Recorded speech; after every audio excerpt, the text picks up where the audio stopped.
मोठी बातमी आहे। मुलुंड रेल्वे स्टेशनवर एसी लोकलमधील एसी बंद पडलाय। एसी लोकल 10 मिनिटं बंद आहे। एसी बंद, प्रवाशांना श्वास घेण्याचा त्रास झाला।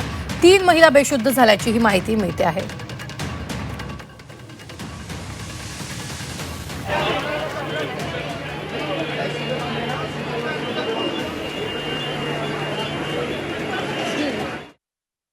सर्व्हिसमधनं वगळण्यात आलेला आहे। या रेटच्या ऐवजी आजच्या ज्या 2 AC लोकलच्या फेऱ्या होत्या त्यांच्याऐवजी नॉन AC लोकलनी केल्या जाणार आहेत आणि संध्याकाळी मात्र आपण दुसरा ACचा रेट जो आहे तो याच्यामध्ये इंट्रोड्यूस करतो आहोत। याची सखोल चौकशी केली जाते आहे की याच्यामध्ये AC जे आहे ते काम का नाही करू शकले आणि सोबतच ज्यावेळेस कुठल्याही एका पर्टिक्युलर डब्यातला एक AC जर काम करत नसेल तर त्याच्या आजूबाजूचे जे 2 डबे असतात त्याच्यातले जे AC असतात ते देखील तिथं फंक्शनल होतात।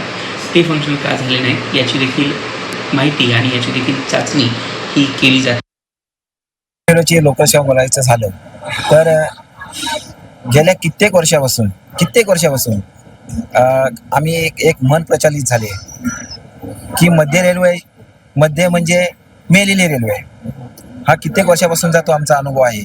आणि त्याला आता ही AC रेल्वे जे काढलेले आहेत त्याला जर बोलायचं झालं ते आम्ही पास काढतो।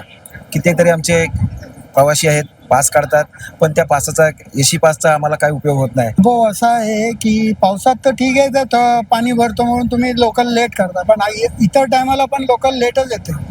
वेस्टर्न आणि सेंट्रलमध्ये खूप फरक पडतोय। सेंट्रलला आपल्या बघायला गेलं टायमिंगमध्ये येतच नाही गाड्या आपल्या सगळ्या, त्या टायमिंगवरती सोडावे लागतील। बाकी माणसं पास काढतात, असं तर नाही ना की बाबा पास नाही काढत आणि कोण असं चालतंय।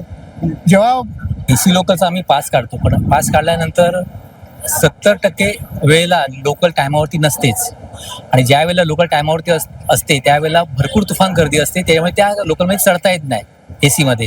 मला सरकारला हाच प्रश्न विचारावा वाटतो की आपण पेपरामध्ये देता की यानं एवढ्या लोकांना पकडलं, तेवढ्या विदाउट बिनतिकिटीच्या प्रवाशांना पकडलं वगैरे, त्याच्यामध्ये एवढा रेव्हेन्यू जमा झाला, तेवढा रेव्हेन्यू जमा झाला, तर तुम्ही रेव्हेन्यू जमा करण्यासाठी ही सेवा देताय पब्लिकला की लोकांना तुम्हाला व्यवस्थित सुरक्षित प्रवास करावा ह्याच्यासाठी देताय?